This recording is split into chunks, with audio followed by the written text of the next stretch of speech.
I'm going to start by saying my name is Kate Harrison. We are in Berkeley City Hall, and today on January 29th, 2026, we are interviewing Councilmember Igor Tregub of the Berkeley City Council. Thank you very much for being one of the first cities to pass a resolution in support of polluter pay. I think only one city was ahead of you. What do you think really helped move this resolution forward, and what actions, messaging, or key partners helped? Thank you for the question. What helped was the immense show of support from a diverse and broad coalition, because at the end of the day, just as a matter of fairness, polluters must pay their fair share. That was a message that everyone under the sun could agree with, except maybe the high polluting industry stakeholders that did not show up to our meeting. Okay, good. And tell us a bit more about why this issue is important to you personally. I was born in Ukraine, and I still have family there fighting on the front lines of democracy. Ukraine is being unjustly and illegally attacked by Russia. Russia would have been a failed petrostate were it not for continued investments in Russia's fossil fuels. I have seen time and time again from my own personal lived experience and hearing stories from those with whom I have had a chance to work, that time and time again, fossil fuel industries, they destroy lives. And this bill is simple. All it asks is for them to pay their fair share to make up for all the climate and other harms in which these industries engage. That is all. Everyone else is being asked to pay their fair share, so should high polluting industries. Thank you very much. As you know, this is a statewide effort, and imagine that this law has passed, God willing. In just a few words, can you finish this sentence? For me, a priority issue for the funds should be tackling climate injustice. You want to say more about that? I would like to say more about that. In California, as is the case around the nation, unfortunately, we have a high number of sacrifice zones. Those are areas where residential neighborhoods are sited next door to or very close to fossil fuel industries. And in those areas, lifespan has been demonstrably shown to decline. People are dying young from cancer. They are more prone than the typical population and what would be considered normal from ailments like asthma. And that is not acceptable. In order for us to tackle this issue, funding from fossil fuel industries should be able to fund mitigations to the environmental and public health harms that they cause. Thank you very much. What would you like to see legislators in Sacramento weigh or think about as they make the decision of whether to support this bill? At the end of the day, I hope in their decision analysis, they look highly upon what does doing the right thing look like. Passing the polluters pay bill is simply at every level the right thing to do. Thank you. If you were to give a speech to them before the full legislature urging passage, and at the end wanted to convey the urgency of the matter, what phrase would you shout out? What 3 or 4 words would you say? The fierce urgency of now. Great, that is great. And are there constituents of yours that have influenced you in supporting MPP? For example, seniors, young people, people impacted by health problems, etc.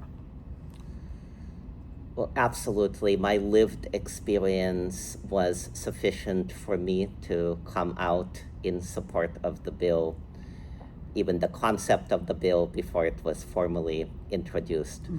But what really has weighed down on me is thinking about folks like Nayeli, who testified in front of state legislators in the past. Nayeli was someone who grew up in a sacrifice zone, and she learned that as a direct result, or a very likely direct result, of growing up in a community that was collocated next to fossil fuel extracting and refining industries, she will not be able to raise a family. She will not be able to have kids, at least kids of her own. And that is extremely heartbreaking. Everyone should have an opportunity to be able to, if they choose to have a family and to be able to spend moments of joy with the next generation. I want to talk about the next generation too.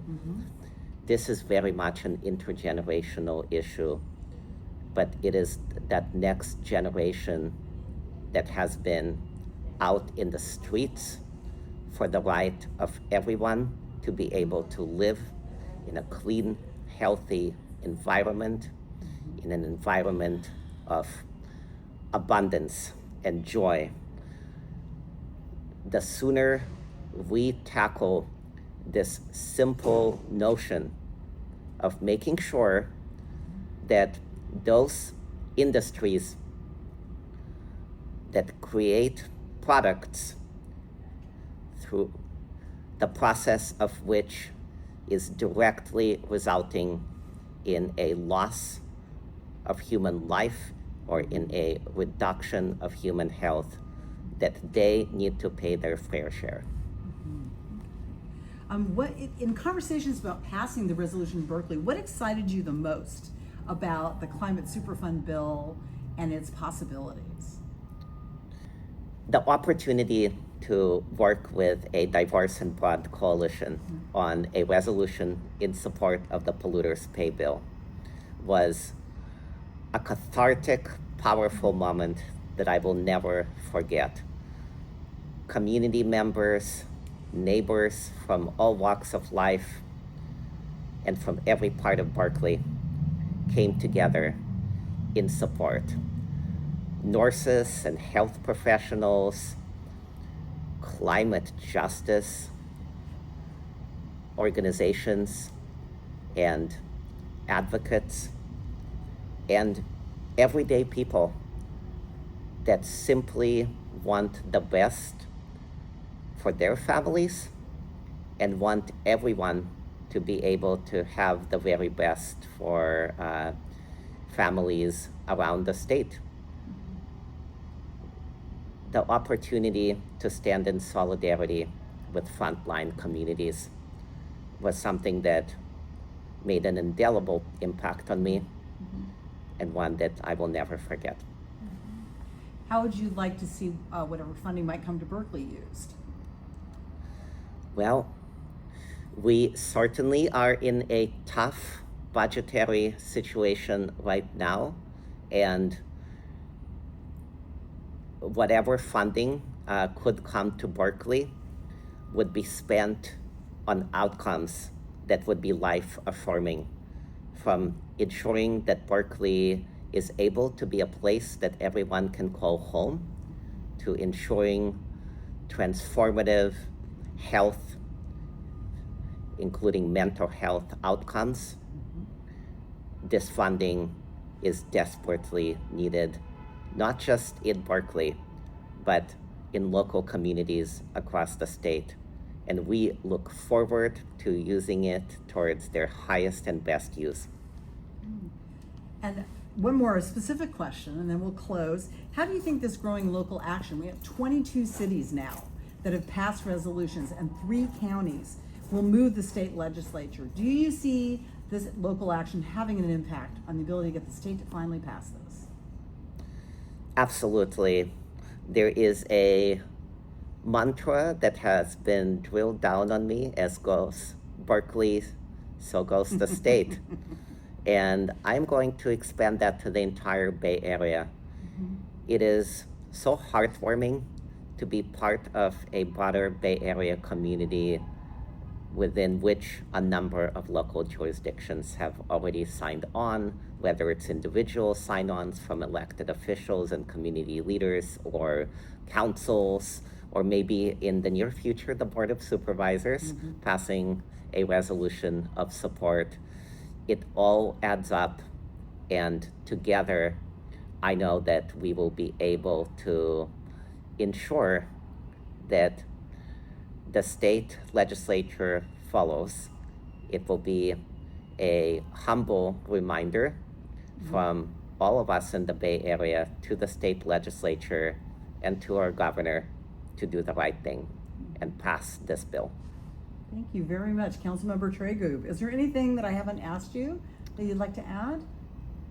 This has been very comprehensive. I appreciate it. Well, I appreciate your time. Thank you very much for speaking to us today. And I look forward to your future advocacy for this measure. Thank you again. Thank you so much. All right, thanks.